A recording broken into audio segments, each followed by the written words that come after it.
Hello and welcome to Sobriety Made Simple. My name is Timothy Martin. This is a 5-part series covering the alcoholic subtypes. Each subtype will be contained in its own separate video to make it easier for you to watch or to reference back to if need be.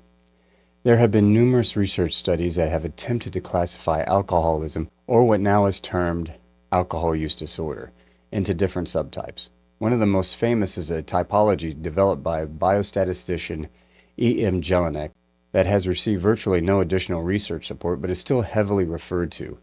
Other different researchers have developed models for alcohol use disorder that consist of 2 subtypes, 3 subtypes, 4 subtypes, etc. The model referred to that I will be speaking of came from a 2000 study published in the Journal of Drug and Alcohol Dependency. Over 6% of American adults battled an alcohol use disorder. The National Institute on Alcohol Abuse and Alcoholism, or the NIAA, publishes that less than 10% of the adults in the United States who struggle with alcoholism, or AUD, receive any type of professional treatment for the disease. The reasons for this possible gap in treatment could be a perceived need for professional help and recognition that a problem with alcohol actually does exist. This idea may be perpetuated if a person doesn't fit into the role of a stereotypical alcoholic. When a person is educated, has a stable home life, holds down a job, and has no family history of alcoholism, it may be difficult for them to accept that their drinking is problematic. Research at the NIAA, part of the National Institute of Health, have identified 5 different subtypes of alcoholics to help people gain a better understanding of the disease. The 5 types include young adult subtype, young antisocial subtype, functional subtype, intermediate familial subtype, and chronic severe subtype. By gaining a better understanding of these subtypes, a person can better learn how alcoholism may affect them personally. If you recognize any of these alcoholic subtypes in you or somebody you know, it might be time to seek some help. Hello, in today's video we are going to be discussing the 3rd alcoholic subtype, which is the intermediate familial. Familial, by the way, means relating to family or typical of a family. Many of the individuals in this class have a 1st or 2nd degree relative who are also diagnosed as alcohol dependent or have AUD, alcohol use disorder. Many of these individuals began drinking alcohol in their early teens. There may be many of these individuals in this group that had a co-occurring substance use disorder. The primary substance used in this group is tobacco. The problems also included cannabis and cocaine.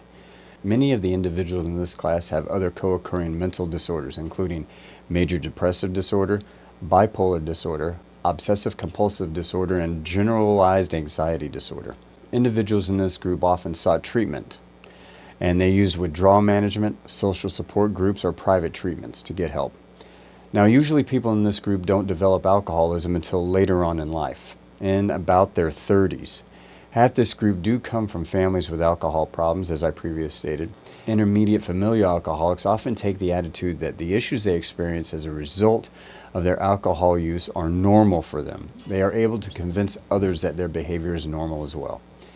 They get family members or friends to cover for them when they have issues associated to their alcohol use, like calling in sick for work because of hangovers. They tend to minimize their problems associated with their abuse of alcohol. They also are able to convince others, like I said, that their drinking is not problematic. But they still suffer the effects of their alcohol abuse. A lot of times they tend to restrict their use or abuse of alcohol to specific situations or times. These present the illusion that they are in control of their use. Also, they have a tendency to isolate themselves from other people in order to spend time drinking. They do have a high employment rate. 60% are employed full-time, 20% have college degrees, 38% are married, and 21% are divorced. I definitely would fit into this category, even though I don't have a family background of alcoholism. And I didn't start drinking until later on in life, my early 20s.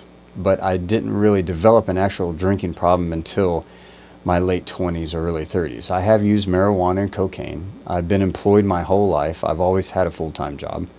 I do have a college degree, but I never was married or divorced. So there are certain things that do apply to me. Definitely the hiding of the alcohol and the convincing other people that that's just part of my regular life and who I am. So I hope this helped you out. If you do fit into this category or know someone who does, please seek some help.